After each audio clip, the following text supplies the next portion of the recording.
Let my people. That's right. Good evening, everyone. This week's Parsha is Parshas Vaera, Tavshin Pei Gimel, and we will be discussing Perek Zion, chapter 7, Pasuk Chava, verse 26. Now, this is after the first of the 10 plagues.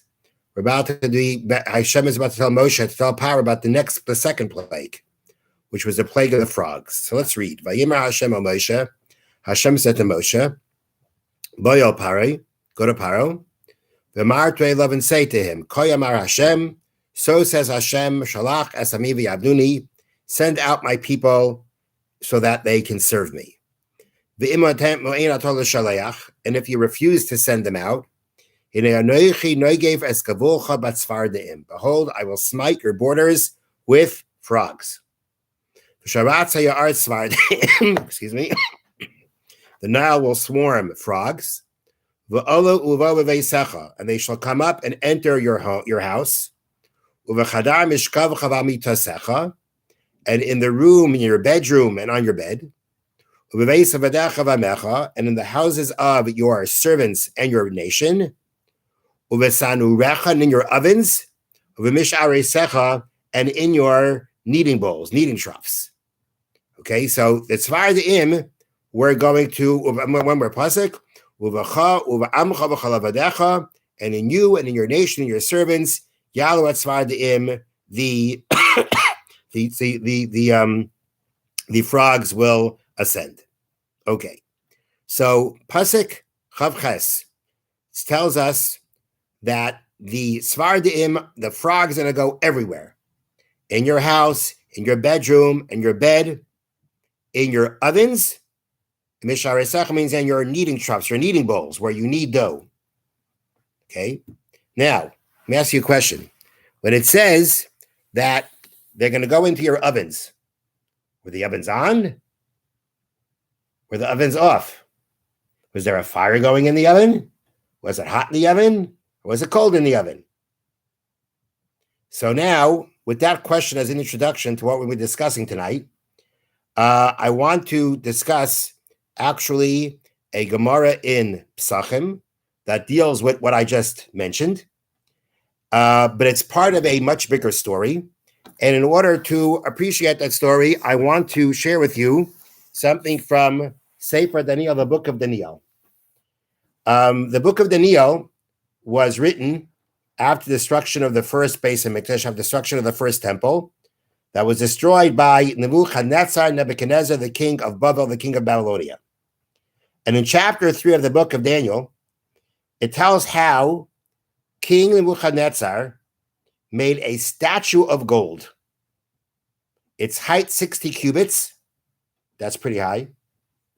And its width 6 cubits, which means, I don't know, it's 60 cubits, could be anywhere between 120, can be anywhere between 120 feet high and 12 wide. It's pretty interesting dimensions. Okay?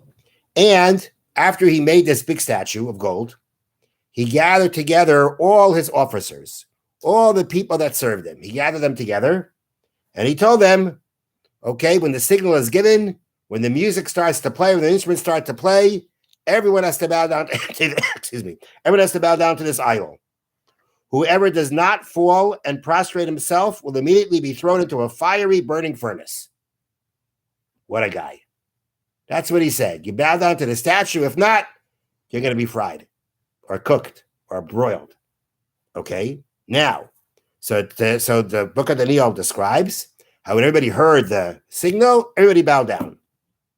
But then 2 men came over to Nebuchadnezzar, men who wanted to defame the Jewish people.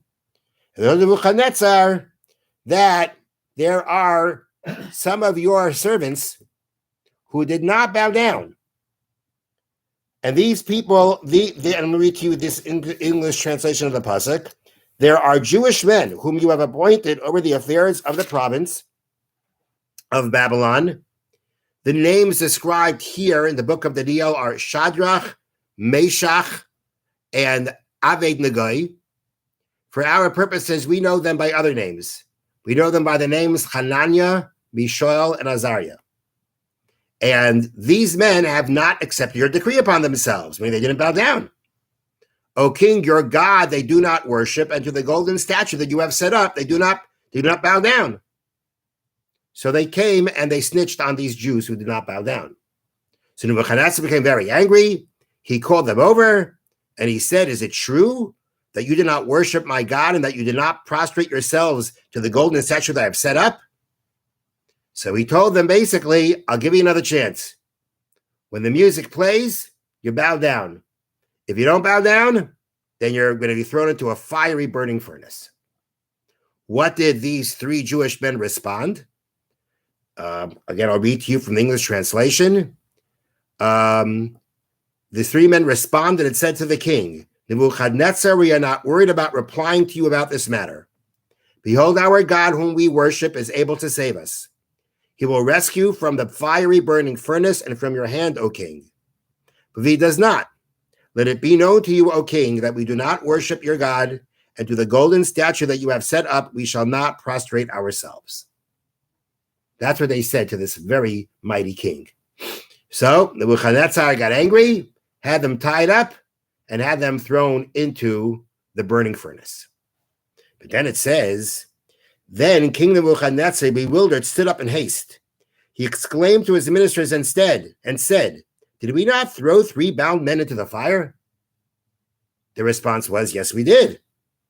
So Nebuchadnezzar then said, behold, I see 4 untied men walking in the fire, and there is no wound on them, and the appearance of the 4th one is like an angel. So Nebuchadnezzar goes over to the furnace, and he says to these 3 people, come out, and they walk out. They walk out unscathed. And when Nebuchadnezzar sees this, he says, blessed is the God of Hananiah, Mishael, Azariah, who sent his angel and saved his servants, who relied on him and disobeyed the king's order, and over their bodies in order not to worship or prostrate themselves to any god other than their God. So he realized the miracle of Hashem saved them.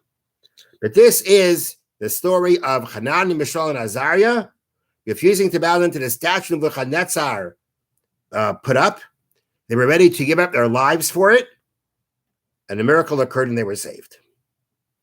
So now, the Gemara,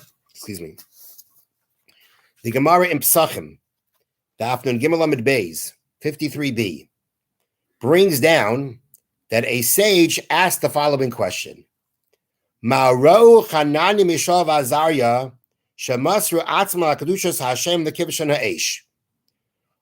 What made Hananiah, Mishael, and Azariah? What did they see? What made them ready? What made them ready to give up their lives to sanctify God's name in the burning fire?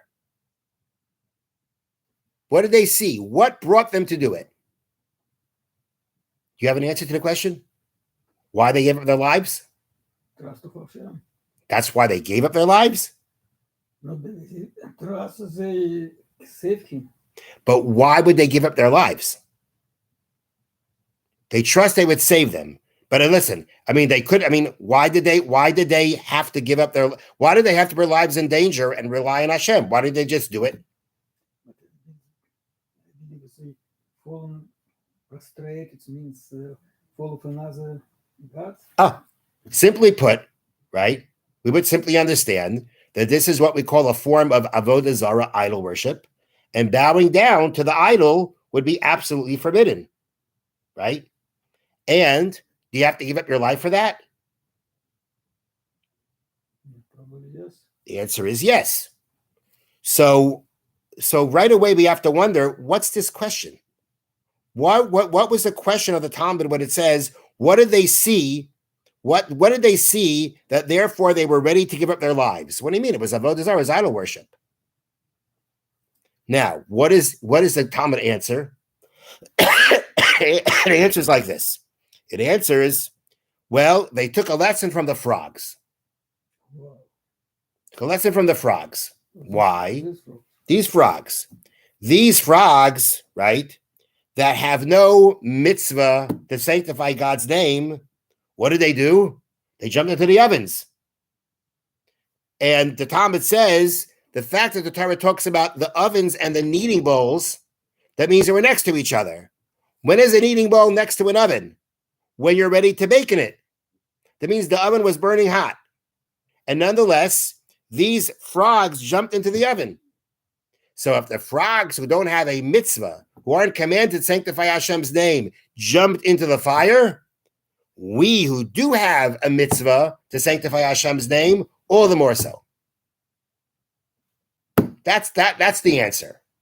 So the question is, what brought them to be ready to give up their lives? The answer is, they took a lesson from the frogs who jumped into the oven. But we still have a big question. What was the problem? What is the question here of what did they see? Why did they see fit to be ready to give up their lives? If bowing down to this idol was idol worship, then they have to. They don't have a choice. Let me ask you a question. Somebody goes over to you, excuse me, and, he walks into your house, everything is regular. You're living in the United States, there's no religious persecution. Guy walks into your house, points a gun to your head, and he says, you see this piece of pork? Eat it or I kill you. That's what he says. It's just you and him. It's not a time of religious persecution. And he goes over and he says, eat this pork or I'm going to kill you. What do you do? What do you do? Eat the pork. Eat the pork. Why? Because the Torah says, v'chai bahem. The Torah says you shall live through the mitzvahs and not die with them. Not die with them. However, that is one rule, but there are exceptions to the rule. There are 3 rules that there's an exception. 3 sins that are exception to this. Always. Idol worship. If somebody says, worship this idol or worship this pagan god, or I'm going to kill you, give up your life. The other example is, if he tells you, kill him or else I'm going to kill you, you have to let yourself be killed. Commit an act of adultery, commit an immoral forbidden act, or else I'll kill you, you don't commit the act. So there are 3 exceptions to that rule, and idol worship is one of them. So if this was idol worship, what was the question of the Gemara? So the commentary of Tosfos brings down an explanation from Rabbeinu Tam, who says this idol was not idol worship. This idol was a bust of Nebuchadnezzar himself. He made an idol of himself. It was he wasn't the humblest of people. He made an idol he made a statue of himself, and everybody was supposed to bow down to the idol in honor of him. So it wasn't worshiping him. Excuse me. The idea wasn't to worship him. The idea was to give him honor. So if the idea was to give him honor, that's not idol worship. And therefore, the regular obligation of giving up your life didn't apply here because it wasn't idol worship. Okay?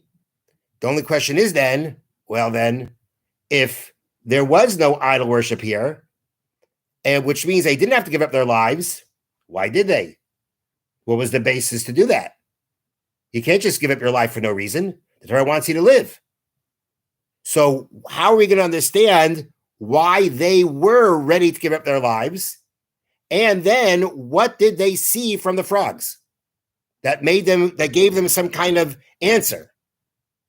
So the explanation that's given is that step number 1 is that, yes, there was no obligation for them to give up their lives, but this statue that Nebuchadnezzar made for himself, yes, it wasn't idol worship, but this statue of Nebuchadnezzar was part of his trying to show his greatness and diminish Hashem's greatness.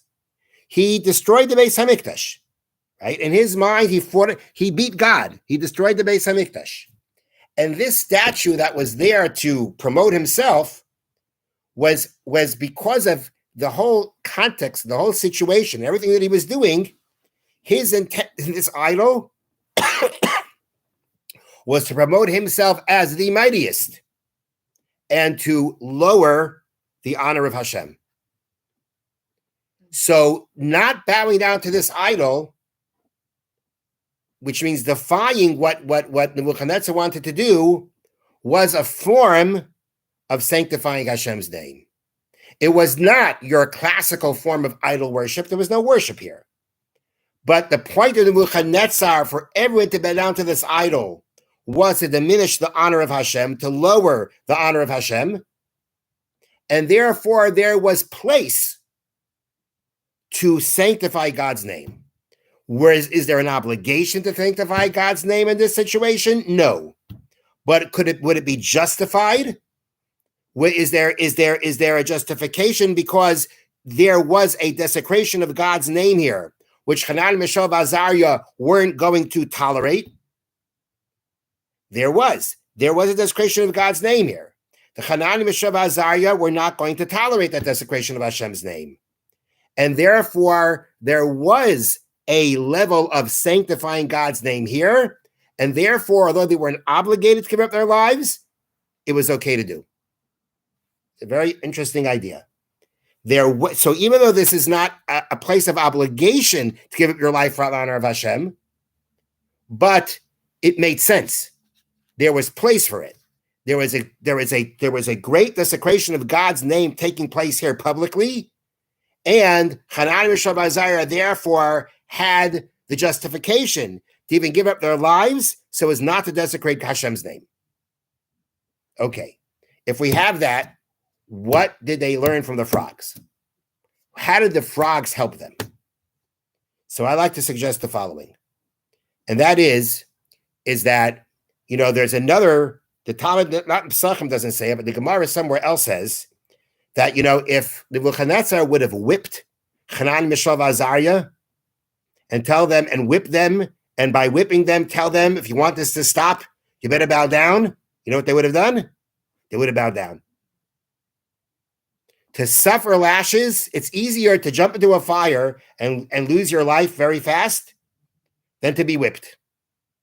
They would have given in to whipping, which is another proof that it couldn't have been idol worship. Because if it's idol worship, they would never give in.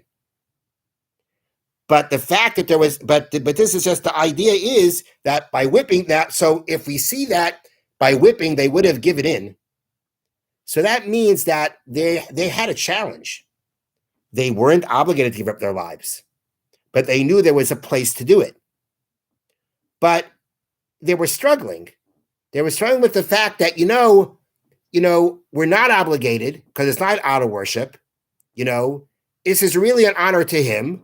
Yes, there's a level of desecration to Hashem's name, but not a level that you have to give up your life for. And therefore, they were struggling. Should we do it? Shouldn't we do it? Not an easy decision to make because they weren't obligated. They knew there was a place to do it, but they weren't obligated. And in their minds, they were saying, look, we're not obligated because it's primarily an honor to him. Yes, it's a lowering of God's honor, but not one that obligates to give up our lives. And therefore, they struggled. Should they do it or not? And then they looked at the frogs. What did they see on the frogs? Now, I've always, maybe this is a question that you can ask in many places, but, what does it mean they learned from the frogs? Do the frogs have a choice here whether to jump into the oven or not? The frogs aren't living, aren't people. They don't have intelligence. They have an instinct that they follow. Now, clearly, and Hashem said Hashem changed their instinct because frogs don't go filling up people's houses as they did.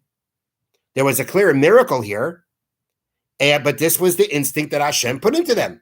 That instead of just staying by the water, they're going all over the place. Okay, that's the miracle of the frogs. The frogs aren't just staying in the water, they're going everywhere, which is not typically what they would do. But let me ask you a question. If you were a frog, okay, and you're one of these frogs, Hashem said, let's go, you're going. Okay, so they instinctively go. Right? They instinctively go. Hashem directs them, puts in their nature to go in a certain, they go. Now they come into the house, right? They just go wherever they go. So one of them lands up in a bed. That's nice. One of them lands up in the bread dough. Not so bad. One of them gets near a hot oven. What do you think it's going to do? What do you think it would do? You would assume that it would just kind of jump away from it. It's hot. But what happened was that Hashem not only had them leave where they typically are, but he also put it into them to jump into the oven, even though that would have been against their nature. Now, why did Hashem have to do this? The fact that the frogs are filling up everywhere is clearly a miracle. The miracles of the 10 plagues were to show that God is in control of everything. And if these frogs are going all over the place, it's in a miraculous way, right? So that shows Hashem, that shows that's a miracle. And if they wouldn't have gone into the ovens, Hashem wouldn't have put that instinct in them to go into the oven. He just put the instinct to spread out, but didn't do anything about putting an instinct to go into the oven. Would that have what would have been wrong with that? What would have been wrong if these frogs, when they're jumping into the oven, clearly they're going to die, even though a miracle took place that they didn't die. But, that happened afterwards. But, the assumption is when they're going to go into the oven, they're going to die. Why would Hashem do that? Hashem wants them to die? If Hashem could do the miracle without this, why would he do it? Why would he need to also change the instinct of going away from fire when it would seem that the miracle, the plague, is accomplished without that? So perhaps the answer is because if, let's say, an Egyptian would go ahead and see that the frogs are going everywhere, they're not going to the oven. So what would he say? He might very well say, God is telling them to go everywhere, but not the oven. You know why? Because he can't get them to go to the oven. The problem by not going to the oven is that it left the possibility of the Egyptians saying, you see, God can't do that. God can't get them to go there. Does it make sense? Doesn't have to make sense. It would be an excuse for them to say, look, God can't do it. Which means that there would have been a certain level of a lowering of God's honor. Because somebody might say, you see, he can't get them to go into the fire. So Hanan Mishav Azariah looked at what Hashem did by the plague. Hashem made sure that the frogs even go into the burning oven. Why? Because if they don't go into the oven, that creates the potential for lowering Hashem's honor. Because that'll be an excuse for the Egyptians to say, look, he can't get them to go into the oven. But he didn't allow that to happen. He went ahead and he added that part to their instinct also, not to be afraid of the fire, to go into the fire and jump in and basically die.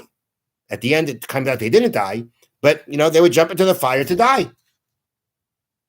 But this is what Hashem made happen. This is what Hashem didn't allow otherwise, because without it, there would have been some level of desecration of God's name.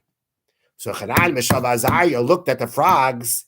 The frogs jumped into the oven, and they have no mitzvah to sanctify God's name. But what that means is that Hashem put into their nature that they should be ready to do that. Why? So that there shouldn't be any place for a desecration of Hashem's name. There should be no place for the lowering of the honor of God. So Azariah say, we who do have the mitzvah to sanctify God's name, we should do the same also. We should not allow the possibility of the lowering of Hashem's honor. Are we obligated? No, we're not obligated. But should we allow God's honor to be lowered? The answer is no. And where did they get that inspiration from? They got that from the frogs. They saw that Hashem had the frogs jump into the oven to make sure there be no possibility of lowering Hashem's honor. That's why he had them jump into the oven. That's why he made them go that far. So Hanan Mishav Azariah said, you know what? That's a lesson for us. We also have to make sure there should be no possibility of Hashem's honor being lowered. So when they were struggling and to figuring out, should they give up their lives? Shouldn't they give up their lives? They're not obligated. It's not the full-fledged desecration of God's name that comes with worshiping idols. It was a certain level of desecrating God's name that, again, we're not obligated to give up our lives for. So should we or shouldn't we? They looked at the frogs. And they looked at the frogs and they saw how Hashem made the frogs be ready to give up their lives. So there should be no place for any lowering of God's honor, because somebody may use it as an excuse to say, look, God can't get them to go into the fire. So there was no, but Hashem didn't leave any place for that. There should be no place for the possibility of lowering Hashem's honor. So too, they realize they have to do the same to make sure there should be no possibility of Hashem's honor being lowered. So they were ready to give up their lives. And at the end, they merited a miracle that Nebuchadnezzar himself had to admit to and had to admire, and actually gave him a greater recognition of Hashem's power. Have a wonderful evening. But in Daniel, there is no any